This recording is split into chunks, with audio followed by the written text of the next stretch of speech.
ప్రస్తుతం మనం నాగార్జున సాగర్ వద్ద నిర్మిస్తున్నటువంటి సుంకిశాల ప్రాజెక్ట్ ఏదైతే ఉందో మొన్న కూలినటువంటి రిటైనింగ్ వాల్ ప్లేస్లో ఉన్నాం. ప్రస్తుతం ఒకసారి దానికి సంబంధించి ఒకసారి విజువల్ చూపించే ప్రయత్నం చేద్దాం. ఇది సుంకిశాల పంప్ హౌస్ ఏదైతే ఉందో పంప్ హౌస్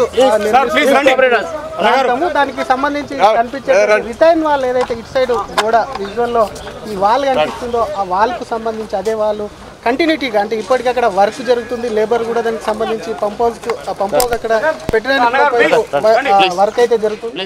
దీనికి సంబంధించి కూడా ఇక్కడ నుంచి ఆ వాల్ ఏదైతే ఉంది ఇక్కడ నుంచి ఇక్కడ నిర్మించడం, దీనికి 3 టన్నెల్స్ ఏవైతే ఉన్నాయో 3 టన్నెల్స్ కు సంబంధించి కూడా 3 టన్నెల్ నాగార్జున సాగర్ నీరు ఏదైతే డెస్టోరేజ్ కి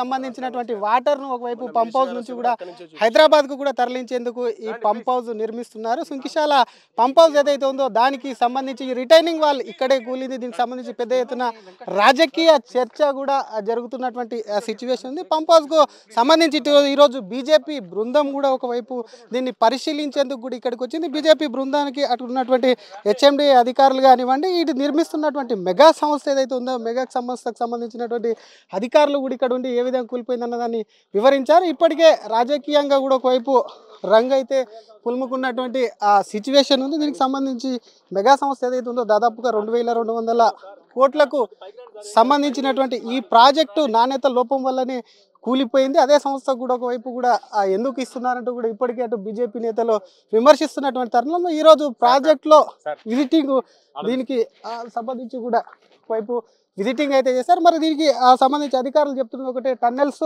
3 స్టోరేజ్కి సంబంధించి 3 టన్నెల్స్ కూడా ఒకవైపు కూడా నిర్మిస్తున్న దాంట్లో మిడిల్ టన్నెల్ ఏదైతే ఉందో అది ఇంత లెవెల్లో గతంలో 10 ఏళ్ల నుంచి ఎప్పుడు లేని విధంగా కూడా ఇంత ఫ్లోటింగ్ వస్తుందని అనుకోలేదు కాబట్టి అది ఓపెన్ ఉండే దానికి సంబంధించి ఒక్కసారిగా వరద ఉధృతి ఎక్కువ కావడంతో కూడా టన్నెల్లోకి వాటర్ రావడంతో ఆ రిటైనింగ్ వాల్ అనేది కూలిపోయిందని చెప్పడం కాకుండా దానికి సంబంధించి ఇట్లాంటి ప్రమాదాలు కన్స్ట్రక్షన్లో ప్రాజెక్ట్ ఉంది కాబట్టి ఇట్లాంటి ప్రమాదాలు కూడా కామన్గా జరుగుతూ ఉంటాయి. దీనికి సంబంధించి ఆ సంస్థ ఏదైతే ఉందో మెగా సంస్థని దీన్ని మళ్ళీ తిరిగి దీనికి కాబట్టినటువంటి వ్యాయామం ఏదైతే ఉందో దీనికి అదే సంస్థ కూడా ఒకవైపు కూడా దీన్ని చేపడుతుందని చెప్పి కూడా అధికారులు అంటున్నారు. మరి ఈ వైఫల్యం ఎవరిది? ఒకవైపు అధికారులదా?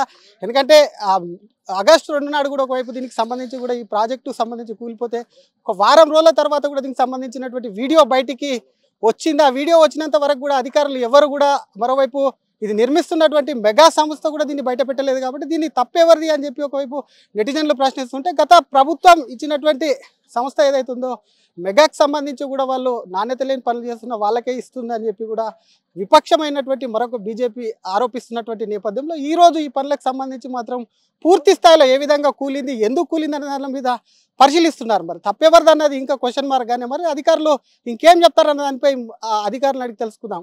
అసలైన తొలి వెలుగు. ఫాలో వాట్సాప్ @తొలి వెలుగు official.